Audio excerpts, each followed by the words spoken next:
Physics एक ऐसा subject जिसको लेके ना जाने कितने हजारों लाखों स्टूडेंट हर साल डिफिकल्टी फेस करने के बाद, फिजिक्स समझ ना आने के बाद at the end of the day give up कर देते हैं। उनके अंदर कैपेबिलिटी होती है, उनके अंदर गट्स होते हैं कि वो लोग नीट एग्जाम क्रैक करें, बट फिजिक्स उनको इतना कमजोर बना देती है जिसके कारण वो लास्ट मोमेंट पे गिव अप ही कर देते हैं। एक क्वेश्चन मेरा आप सभी से है कि जो टॉपर होता है क्या वो ये सेम डिफिकल्टीज फेस नहीं करता है?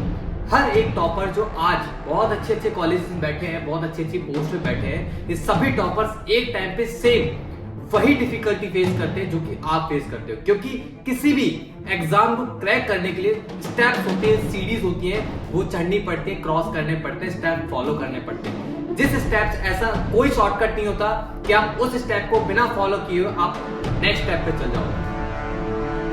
आज इस वीडियो में मैं कुछ ऐसी चीजें आप सभी के साथ डिस्कस करने वाला हूं जिसको फॉलो करने के बाद जो आप लोग बोलते हो ना कि भैया फिजिक्स समझ नहीं आती है, हम लोग लास्ट टाइम पे कैसे अच्छा स्कोर करें। क्योंकि कुछ टॉपर्स ऐसे होते हैं, कुछ ऐसा करते हैं, मैं सारा कंटेंट ये प्रोवाइड करने वाला हूं, टेलीग्राम की डिस्क्रिप्शन लिंक गिवन है, चेक कर लेना ऑलरेडी, ठीक है। कुछ टॉपर्स ऐसा करते हैं कि कुछ कम समय के अंदर, जिनको कहते हैं ना कि लास्ट टाइम पता नहीं इसके अंदर क्या भूत आ गया और इसने लास्ट टाइम पे कैसे नीट क्रैक कर दिया, वो सारी चीजें आज इस वीडियो में मैं डिटेल में डिस्कस करने वाला हूं। इवन आपको एक इंपॉर्टेंट टॉपिक्स कैसे प्रिपेयर करना है, क्योंकि इंपॉर्टेंट टॉपिक्स बहुत बड़ा रोल प्ले करते हैं आपके प्रिपरेशन में।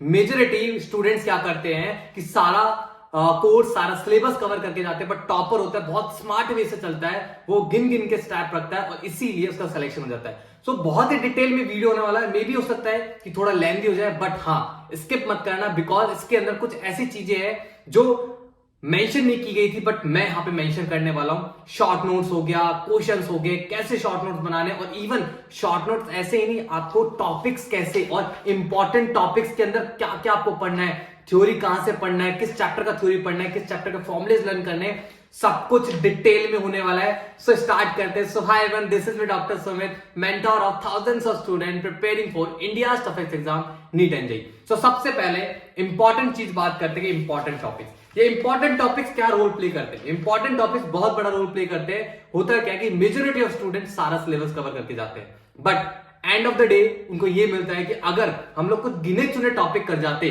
तो हमारे पास टाइम बहुत बचता और उस टाइम को हम रिवीजन में यूज करते, और यही प्लानिंग, यही स्ट्रेटेजी टॉपर फॉलो करता है, इसीलिए उसका फर्स्ट अटेम्प्ट में या फिर सेकंड अटेम्प्ट में नीट निकल जाता है। और ये टॉपिक्स के सारे मैंने टेलीग्राम पे डाल दिए हैं, अपलोडेड हैं, चेक कर लेना, डाउनलोड कर लेना और इनको प्रिपेयर करना स्टार्ट कर देना। लास्ट ईयर भी बहुत सारे बच्चों ने इनको फॉलो करके नीट एग्जाम क्रैक किए। सो अब इनके अंदर क्या क्या है मैं थोड़ा डिटेल में डिस्कस करूंगा।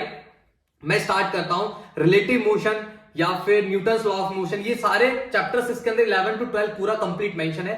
जैसे कि बहुत सारे स्टूडेंट्स को डाउट आते हैं कि यार भैया कभी कभी ऐसा होता है नीट एग्जाम में कि थ्योरी क्वेश्चंस आ जाते हैं, कभी डायरेक्ट फॉर्मुला बेस्ड क्वेश्चन आते हैं, कभी असर्शन रीजनिंग क्वेश्चन आते हैं, तो कहां से आते हैं कुछ समझ नहीं आता किस टॉपिक के लिए। अगर जैसे आप लोग आप ये सोच रहे होंगे कि भैया अगर आप इंपॉर्टेंट टॉपिक्स प्रोवाइड कर दो तो हमें कैसे पता लगेगा किस टॉपिक के लिए क्या पढ़ना है, तो सब कुछ मैंने मेंशन किया हुआ है। जैसे मैं न्यूटन्स लॉ ऑफ मोशन की बात करता हूं, टाइप ऑफ इनर्शिया कितने टाइप के इनर्शिया होते हैं, इनसे थ्योरी बेस्ड क्वेश्चन आता है। तो जस्ट आपको क्या करना है, आपके नोट्स के जो थ्योरी है वो रीड आउट करनी है, नो एनसीईआरटी, जस्ट आपके नोट्स की थ्योरी आपको रीड आउट करनी है। उसके बाद मोमेंटम, अब मोमेंटम है भैया, मोमेंटम में थ्योरी क्वेश्चन आता है या फिर डायरेक्ट फॉर्मुला बेस्ड क्वेश्चन आता है। मोमेंटम में डायरेक्ट फॉर्मुला बेस्ड क्वेश्चंस आते हैं, और कहां से करना है, एनसीईआरटी एग्जाम्पल्स करने हैं या फिर कौन सी बुक फॉलो करनी है, आपको सब कुछ डिटेल में मेंशन है टॉपिक वाइज। ये इतना इंपॉर्टेंट है, मैं आपको बता नहीं सकता। जब आप लोग इन्हें फॉलो करोगे और फॉलो करने के बाद इन्हें अपना मॉक टेस्ट में रिजल्ट देखोगे तो आपको पता लगेगा कि यार रियली बहुत हेल्पफुल है।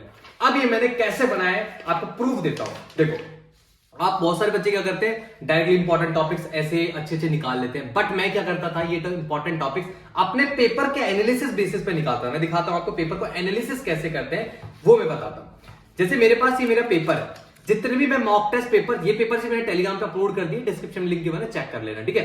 जितने भी मेरे पास पेपर्स थे, सारे पेपर्स वो थे जो एनसीईआरटी को फॉलो करते थे। एक भी पेपर मेरे पास ऐसा नहीं था जो एनसीईआरटी को फॉलो नहीं करता था। इसीलिए जितने भी क्वेश्चंस मेरे पास रहते थे ये सारे एनसीईआरटी के बेसिस पे रहते थे, तो मुझे पता लग जाता था। जब क्वेश्चन मल्टीपल टाइम रिपीट होता था तो मुझे ये पता लग जाता था यार हाँ ये क्वेश्चन बार बार मॉक टेस्ट में आ रहा था, इसका मतलब कुछ ना कुछ तो इस क्वेश्चन के अंदर बात है, कुछ ना कुछ इस टॉपिक के अंदर कुछ इंपॉर्टेंट है, इसीलिए रिपीट हो रहा है। तो उन इंपॉर्टेंट टॉपिक्स का मैं लिस्ट प्रिपेयर करता था और उनको एड ऑन करते हुए ऐसे लिस्ट बना के और उन्हें डेली बेसिस पे रिवाइज करता था। उसके बाद आता है आपका कि भैया फिर आप लोग कम समय के अंदर पूरा चैप्टर कैसे रिवाइज करते थे फिजिक्स का। देखो, दो तरह की चीजें मैं बताऊंगा, चलो तीन बता देता हूं, ठीक है। सबसे इंपॉर्टेंट होता है फॉर्मुला शीट्स। जैसे इन प्लानर्स के अंदर मेंशन है कि आपको किस चैप्टर के लिए फॉर्मुला शीट्स बनानी है या फिर किस चैप्टर के डायरेक्ट फॉर्मुला बेस्ड क्वेश्चंस आते हैं, तो उनके लिए मैं फॉर्मुला शीट्स प्रिपेयर करता था। ये मेरी रही किसकी, work power, basics math, Telegram का अपलोडेड है, ठीक है, एंड वेक्टर्स और उसके बाद काइनेमेटिक्स। ये सारा मेरे पास पूरा है, यहाँ पे पूरा अपलोडेड है, मैंने डाल दिया है। तो ये मैं कैसे बनाता था, बिकॉज ये इंपॉर्टेंट इसलिए है, जैसे मैंने प्लानर्स में देखा कि यार मेरे को इस चैप्टर के लिए सिर्फ फॉर्मुलेस पढ़ने हैं, तो ऐसा तो नहीं है ना मैं डिटेल नोट्स उठाऊंगा और लास्ट टाइम पे तक टाइम वेस्ट करूंगा, देखूंगा कि यार ये पढ़ना है नहीं पढ़ना। सारा इंपॉर्टेंट कंटेंट इनके अंदर मेंशन रहता था। डायरेक्टली जाओ, पेज पढ़ो, रिवाइज हो गया। 5 मिनट में जो काम आप लोग 1 घंटे के अंदर करते हो, मैं 5 मिनट में करता था, ठीक है। उसके बाद आते हैं डिटेल नोट्स, किस चैप्टर को आपको डिटेल में पढ़ना चाहिए। इसके अंदर प्रॉपर्ली मेंशन है कि किस चैप्टर को आपको डिटेल में पढ़ना चाहिए। उनके लिए मैं क्या करता था, डिटेल नोट्स प्रिपेयर करता था। एक चीज मैं आपको बता देता हूं कि अगर आपको ऐसा लगता है ना कि मैं किसी टॉपर के नोट्स फॉलो करके या फिर किसी भी एजुकेटर के नोट्स फॉलो करके मैं नीट एग्जाम को क्रैक कर दूंगा, कभी नहीं कर पाओगे। बिकॉज लास्ट डे तक आपको at the end of the day notes आपके खुद के सेल्फ मेड होने चाहिए, खुद के सेल्फ एनालिसिस के बेसिस पे शॉर्ट नोट्स प्रिपेयर होना चाहिए। तो जो नोट्स मैं प्रोवाइड कर रहा हूं एज इट इज फॉलो मत करना, इनको एज अ रेफरेंस लेके चलना और इनके थ्रू इनको देख देख के शॉर्ट नोट्स बनाना, नोट्स बनाना, ठीक है।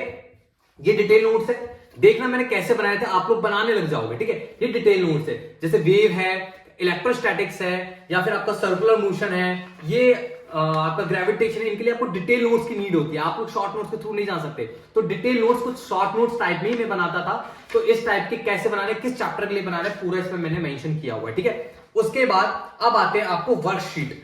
कुछ चैप्टर्स ऐसे होते हैं जिनके अंदर आपके एनसीईआरटी के बेसिस क्वेश्चन आते हैं डायरेक्टली, लाइक 99% क्वेश्चन आपको डायरेक्टली एनसीईआरटी से लाइक उठाए जाते हैं। तो उनके लिए आपको क्या करना है, इस टाइप से आपको वर्कशीट बनानी है। इस टाइप से आपको क्या बनानी है, वर्कशीट। 1 पेज या 2 पेज की आपकी वर्कशीट होनी चाहिए। इस वर्कशीट के अंदर पूरा मेंशन होना चाहिए इंपॉर्टेंट क्वेश्चन।